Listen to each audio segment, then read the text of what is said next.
conversation. This is bigger picture. So, we like to get in the weeds, and actually in healthcare, we're in the weeds all day and we never come out. Spend a lot of time out of the weeds, and typically we'll come back in periodically.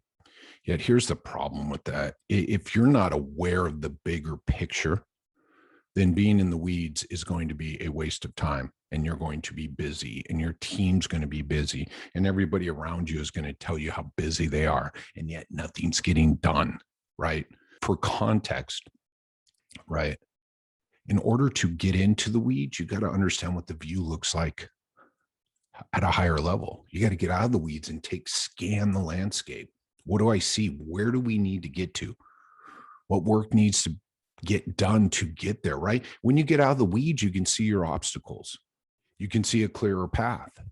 You can see the path to the desired outcome. Again, it's a path, right? It's the process. Today, I want to come up high level. You guys have heard me talk about this patient's journey, and I talk about it in a physical manner, right? We got to understand the patient's journey within our business, within our clinic, within our practice, within our office. We got to understand this patient's journey. And this is physical. It's the emails, it's the phone calls, it's the clinic, it's arrival in the clinic, it's meeting their PT. These are steps in a journey. It's a physical journey, right? And we use that journey to understand where the flow of the business fits, right? Marketing, sales, retention, referral. Okay. And then from that, here's what I want to talk about today. From that, we get this spiritual, emotional, right? I'm not a spiritual guy. So when I say this word spiritual, I'm saying this emotional, can't put your finger on it. It's this aura, it's a cloud, it's the universe that surrounds everything. This is that patient experience. The patient is going through an emotional journey with your business. So they have the physical journey, and this patient experience I speak of is their emotional journey. Now, with your business, here's what I want you to think about today. And I'm going to hopefully make your brain hurt a little bit. People are on a journey outside of your business, and they have outcomes, and they have goals, and they have places and desires and places they want to be. Higher level, right? And when they call you, think about this, right? This is someone moving through life. Someone moving through life who never needs healthcare still goes through this emotional journey, right, of their experiences. And then you insert a business there, and that becomes part of their journey too. But it's the same journey. Whew. Roll that back. What we rarely regard, and what I'm talking about is when I get on the phone call, when I've come into clinics, when I've experienced things going on within this part of their journey, there's little to no awareness or even acknowledgement.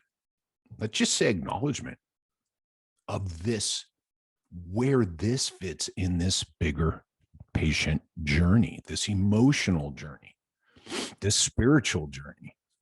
And so if I understand, and by the way, we can system, right? What we have to do in the work to be done is we have to understand this. This is why you must do the order I said. You must understand marketing, sales, retention, referral. You must then map out the physical journey in your practice. Then and only then can you create systems and processes to acknowledge, to have a conversation, and dare I say, even put objective measures towards this experience that you want to create within your practice, clinic, business. And this is where the work to be done is. And this is where the work I do really comes in. It's interesting because this is going to be interesting because I get clinic owners, clinic managers that aspire to bigger things, right? They contact me, Jerry, this is what I want. And when they share what they want, it's what they want personally, what they want for the business, what they want professionally, what they want spiritually. And this spiritual word is fucking broad because I'm not a spiritual guy. So when I say this, it's, you know, what do you want to achieve in life? Where do you want to end up? How do you want people to remember you? So I'm talking to clinic owners about this. And mind you, if you're not aware and ready for this conversation, you're like, what's any of this have to do with their business? And I'm like, it has everything to do. The business is a vehicle and is part of this journey to this endpoint. The work I do is then come in and apply those same principles, same conversations, same ideas. So your team understands how to take a person who is going to be a potential client, customer, patient of yours through this journey. I help the owners on their journey to this desired outcome of this betterment, of this better you, of this world, this legacy. That's what the patients want. And if you think this is bullshit and you think this is a bunch of hard work and that's beyond what we do, that's why you're failing. That's why your arrival rate sucks. That's why your drop-offs suck. That's why your cancels suck. If you're a smaller clinic and you say, well, I don't do any of that and I don't have any of those problems, I'm like, good luck scaling it up without that understanding.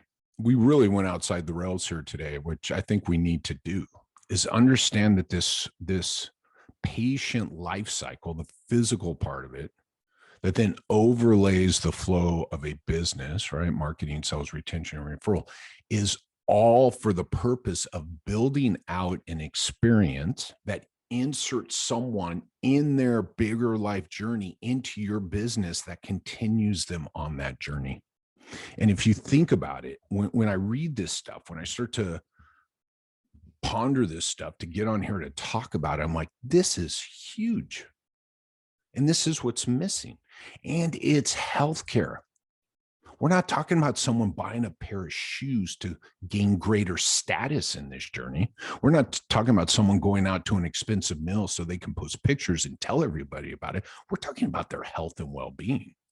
There is no more top of the fucking pyramid, tip of the pyramid, right, than my health and well-being on this journey to a better me, to being a bigger impact in the world, to making my life easier, man. And I don't know, part of me is like, if you had told that, by the way, if I sat in front, I love this. If your younger you came back, right? If your younger you, right? Or if you went back and met your younger you, what would you tell them? If I told my younger me to watch his video 20 years ago, 15 years ago, maybe even 10 years ago, I'd be like, what the fuck is he taking? His medication's out of balance. Yet this is what we need to be thinking about for success. This is patient success, because patient success, maybe this is why I hate the word patient so much, because patient implies just one part of this person's journey. When we talk about even a potential patient, we at least have to acknowledge that there's a person here that may not even do business with us, and we have to think a little bit harder about what they want and need from us, and then determine if we're the best fit for them, right? Which gets to their problems or expectations. This is why expectations is so huge. This is why digging a little deeper on that first phone call is such a big solution. This is why, by the way, when you think about the study I've referenced in the past out of Ohio State, that's about a year and a half old, when they looked at they didn't look at the why, or I guess I go back and forth on this. They looked at the reasons. No, they didn't look at the reasons. This is the issue. So this huge outpatient program at Ohio State looked at the reasons given. No. They looked at, they looked at the correlation with things. And when people no-showed, they looked for correlations. Yeah, I'm sorry I keep doing this, but I want to use the right terminology here, right? And they came up with like 5 things. People greater than 5 miles away had a higher rate of no-show. People on Medicaid had a higher rate of no-show. And there were some other funky stuff, like females had a higher rate of no-shows. My question after I read that study is, okay, how do we change that? Because most people read that study and go, yeah, I knew that. Yeah, I knew that. People don't value what we do. And I'm like, if you listen to your first phone call, right? Here's the interesting thing. This was no-show, for our first visit for an eval. People don't value what we do, right? Well, think about it. I deal with clinic owners every day going, man, I just got to get people in front of me. I'm like, That's pretty ego driven. Why should someone have to get in their car and invest their time, money, and energy just to get in front of you? Why shouldn't there be some value share, value build before they ever have to arrive? Because I got to be honest, man, if someone won't drive 5 miles to come to your clinic, that ain't their problem, bro. Holy criminies. So when you look at this, we'll call it it's not reasons, but I guess it is reasons. They're correlations with why people, we'll call it why people no show. But I'm like, yeah, but we don't know, right? The reasons. So let's go to that. We don't know the reasons why people no show. We can say why they no show, or what the correlation is, or what the data point is. I would love to follow up with all those people. Man, I would personally go to every one of those people's homes. And I will guarantee you beyond a doubt that everybody will share something around didn't know what to expect, didn't know how it was going to help me, didn't know how it fit my life. So why was I going to drive 5 miles? Why was I going to invest $50? Why was I going to wait 1 month to come see you? Right? The ego-driven side of this is insane. And it can be fixed with the front desk, right? And understanding that these people are on their own journey, and your front desk just has to dig a little bit and build some trust and manage and set some expectations so we can get to the next step, which is potentially in front of you in the clinic, could be in front of you on telehealth, could be in front of you on a telephone. But the front desk job is to start this journey, is to start to build trust with a little understanding of where this person is in their journey and what is their desired outcome in all of this. This is why I say we cannot sell the outcome. We can help you. So what? So can 30 different TV commercials they saw this week, right? So can 80 other healthcare providers in your area, right? So we got to understand this journey better, and we got to sell the journey. And we start to sell that journey, maybe even on our websites and our marketing. And then your front desk really grabs this thing, that first point of contact, that entry point to your business. They really grab onto this and just plant this seed. Your front desk is planting a seed that's going to get watered and nurtured and fertilized very, very quickly. This seed of trust, this seed of we are the right fit for you at this time and point in your life. And all you're committing to is the next step. That's the other thing. Front desk people way oversell a plan of care, and they just keep talking about the future and laying out the future. More uncertainty, more uncertainty, more uncertainty. Well, I'm not going to commit to the first step because I don't know what all that uncertainty afterwards. All you're doing is selling the next step. So again, understanding or looking for correlations, by the way, we're really looking for. So that's why I have such a hard time saying why or understanding or the reason, So it's just looking at correlation of data points of who. Sorry, that's what it is. Holy fuck. Hopefully if you hung in this long, it was the who has an increased likelihood of no showing. Thank you. It was the who. And so we saw who, people more than 5 miles away, females, people on Medicaid, this and that. Everybody's like, yeah, that's why, I don't worry about any of those people. I don't take Medicaid because they never show up. I'm like, whoo, that is a freaking jump. We don't know why. There we go, my friends. We don't know why they don't show up. Well, because they're 5 miles away. That's not why. That's just some data point we looked at, right? Because the why is expectations, value, desired outcomes, uncertainty, fear, doubt. So I want you to think harder about this person and that they are on a journey, a spiritual journey, a emotional journey, a life experience journey. I mean, life is the whole thing. The whole cycle is life experience. And so now all of a sudden you're inserted into this journey. You must figure out where they are in this point. And again, this isn't a 30-minute phone call. I'm telling you, we can do this in 8 to 12 to 15 minutes. You got to commit to a little more time, but the success off of that goes through the fucking roof downstream. Got to learn more about this person and where they are in their journey. There's no better example of this in the pelvic health world than the peds world. Peds, right? It's all it's all the real niche places. But those same principles have to be applied to every outpatient clinic, regardless. Sprain my ankle. Cool. Hurt my shoulder. Cool. Hurt my back. Okay. Got to get my child scheduled. Okay. Hey, I have some problems I'm not real comfortable talking about, right? All those, they get managed in the same exact way. But we have to have an awareness that everybody is on this journey. And we must grab some of that information to plant the seeds of trust, decrease fear, doubt, and uncertainty early on in the journey so that we can get the right people. Because, by the way, not everybody's going to be the right fit. And that's okay, but you're going to be a resource for them. Yet we're not going to go from this mindset that everybody's got to get in front of the provider. That's when you have it, right? That's when you have 30% no show, cancel, drop off, right? 20%. This is why in my world, right? No show should be non-existent. Drop off should be just a blip on a radar. Cancels are always going to happen. Weather, sick, kids, priorities. You can't be everybody's fucking priority 24/7, 365, but you budget in 5% maybe. This isn't the race to zero, but goddamn, you should be way closer to zero than you are. 12%, too high, right? We control for COVID and everything else. I get it. But that didn't change. COVID hasn't changed the way you should be managing any of your calls. Woo. Thanks for coming along on this ride today. This is important stuff, man. We got to understand the physical journey, but more importantly, right? It's been a while to get everybody to understand the physical journey. Now I'm like, okay, I got news for you. Now we got to understand the emotional, spiritual journey they're on. This is why we sell the process to the outcome, sell the journey to the outcome. Don't sell the outcome. Everybody's selling the outcome. Everybody's looking at solutions all day long, everywhere, TV, social media, right? Everywhere. Looks like a solution. I wonder if they can help me. We got to know where they are in this journey, in their life journey. How important is this to them, right? Right? What's your desired outcome? This is that thing like, right?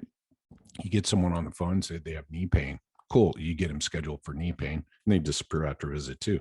Get them on the first phone call and you find out that knee pain is important to them for any multitude of reasons, because I can't go to work, because I can't play with my grandchild, right? Because I live on my own in a 2-story house.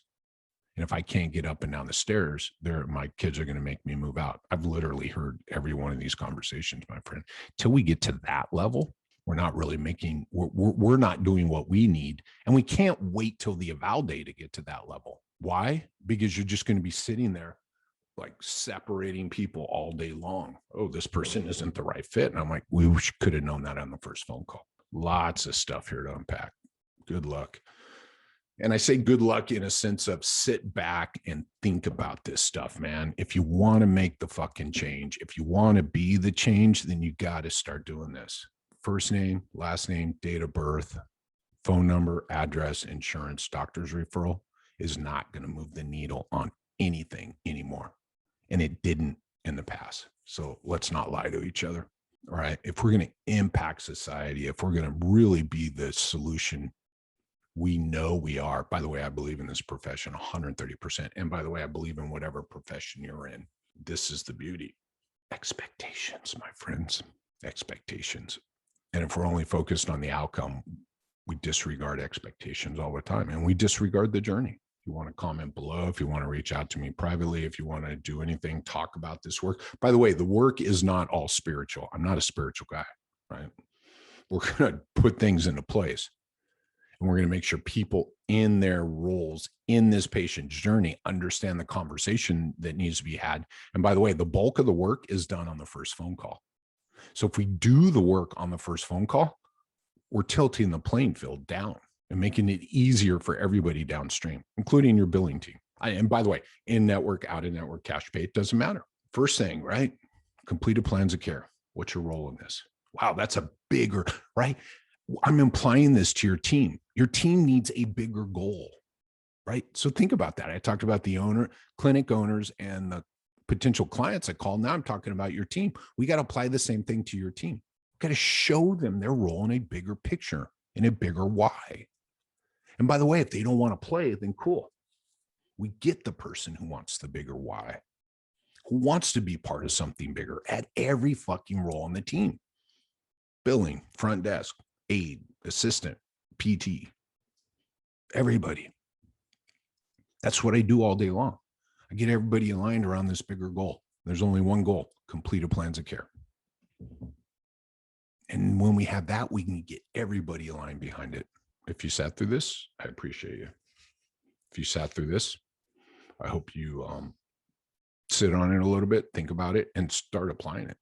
By the way, right. You don't need to work with me to be successful at this, but you got to own all this. And this is the commonality of all successful businesses on the face of the earth, by the way. They understand. By the way, you couldn't give me a product being sold, right? Where the companies, I'm sorry, I said that backwards. Even just products being sold, actual commodities being sold, do a lot of this work and get it better than healthcare does, right? This is all those reviews I tell everybody to read in healthcare or in physio. I'm like, did the patient get better, right? What's important to the people? That they got listened to, that they were valued, that they gained some independence, right? All those things. That's what's important. And that's what reads in the all the online reviews. Cool. Appreciate it. Appreciate you. Thanks for your time and your energy. And you got any questions, feel free to reach out to me.